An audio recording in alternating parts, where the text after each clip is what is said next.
எல்லாருக்கும் வணக்கமுங்க. இன்றைக்கி நம்ம ஒரு ஈஸியான இட்லி பொடி எப்படி செய்யறதுன்னு ரெசிபி பார்க்க போகிறோம். எப்படி செய்யணும்னு பார்க்கலாம் வாங்க. இட்லி பொடி செய்ய தேவையான பொருட்கள் என்னென்னா, கடலைப்பருப்புங்க 1 கப்பில் எடுத்திருக்கேன். அதில் 75% உளுந்து, கொஞ்சம் போல் பெருங்காயத்தூள், 10 வரமிளகா. இது பெருங்காயத்தூள் நீங்கள் கட்டி பெருங்காயம் போகிறது பெட்டராக இருக்கும். நான் கட்டி பெருங்காயம் வாங்கலை, அதனால் பெருங்காயத்தூளை ஆட் பண்ணிக்கிறேன்.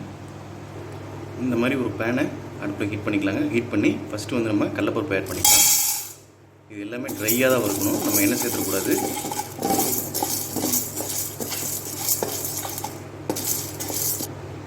இந்த மாதிரி வந்த உடனே இதை நம்ம ஒரு தனியாக ஒரு பிளேட்டுக்கு மாற்றிடலாங்க. நல்லா வறுபட்டுருச்சு கடலைப்பருப்பு. அடுத்ததாக நம்ம உளுந்தை மறுபடியும் ஃப்ரை பண்ணிக்கலாங்க. இது ஒரு 2 நிமிஷம் 3 நிமிஷம் வறுபடுத்தோம். பாருங்கள், உளுந்து நல்லா கலர் மாறி வருது. இந்த மாதிரி ஸ்டேஜில் நம்ம உளுந்தை கடலைப்பருப்பு மாற்றி வச்சோம் இல்லையா, அதே பிளேட்டில் உளுந்தை ஷிஃப்ட் பண்ணிடலாங்க.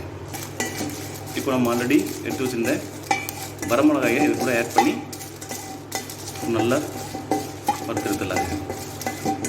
வரமிளகா சீக்கிரமாக வறுபட்டுரும், ரொம்ப கருகி விட்டுறக்கூடாது.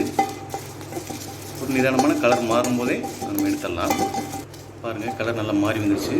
இந்த மாதிரி ஸ்டேஜில் இதையும் எடுத்து அதே பிளேட்டுக்கு மாற்றிடலாம். நம்ம இந்த மாதிரி மாற்றின ஒரு பிளேட்டுக்கு மாற்றி வச்சதுக்கப்புறம் ஒரு 5 to 10 மினிட்ஸ் இதை ஆற விட்டுடலாங்க.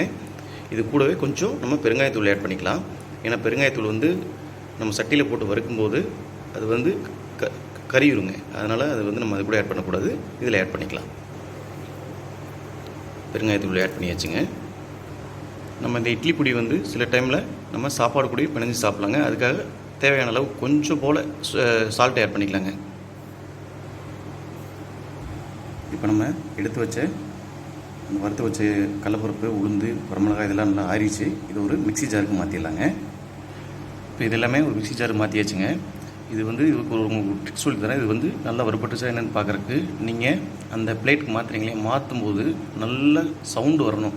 அந்த பருப்போட சவுண்டு அருமையாக இருக்கும். அந்த மாதிரி வந்துருச்சுன்னா நல்லா வறுபட்டுச்சுன்னு அர்த்தம். இப்போ இதை நம்ம அரைச்சி காட்டிடுறேங்க. இட்லி பொடி நல்லா மிக்ஸியில் போட்டு கிரைண்ட் பண்ணி எடுத்தாச்சுங்க. எடுத்ததுக்கப்புறம் இந்த மாதிரி ஒரு அருமையான கமகமான வாசத்தோட பொடி ரெடி ஆயிடுச்சு. இதை உடனே நம்ம ஒரு பவுலுக்கு ஷிஃப்ட் பண்ணிடக்கூடாது. ஒரு 10 to 15 நிமிஷம் ஆற வைக்கணும். ஏன்னா இது அரைக்கும் போதே உங்களுக்கு தெரியும், நல்லா ஹீட் ஆகும் மிக்ஸி ஜாரு. அதனால் ஒரு 10 to 15 நிமிஷம் அதுக்கப்புறம் ஆற வச்சு அதுக்கப்புறம் ஸ்டோர் பண்ணிங்க அப்படின்னா தாராளமாக ஒரு 3 மாதத்துலேருந்து 6 மாதம் வரைக்கும் நீங்கள் இதை ஸ்டோர் பண்ணி வச்சு சாப்பிட்லாம். இது இட்லி பொடிங்கிறனால வெறும் இட்லிக்கு மட்டும் சாப்பிட்றதுன்னு நினச்சிக்காதீங்க. தோசையில் பொடி தோசைன்னு சொல்லுவாங்க இல்லையா, பொடி தோசை சாப்பிட்லாம். நீங்கள் சாப்பாட்டுக்கு பிசைஞ்சு சாப்பிட்லாம். இன்றைக்கி ஒரு ஈஸியான ரெசிபி செஞ்சு காட்டியிருக்கேன். எப்படி இருந்து பார்த்துட்டு கமெண்ட் பண்ணுங்கள், லைக் பண்ணுங்கள், ஷேர் பண்ணுங்கள், சப்ஸ்கிரைப் பண்ணுங்கள். மறக்காமல் இந்த வீடியோக்கு லைக் போட்டு போங்க. தேங்க்யூ.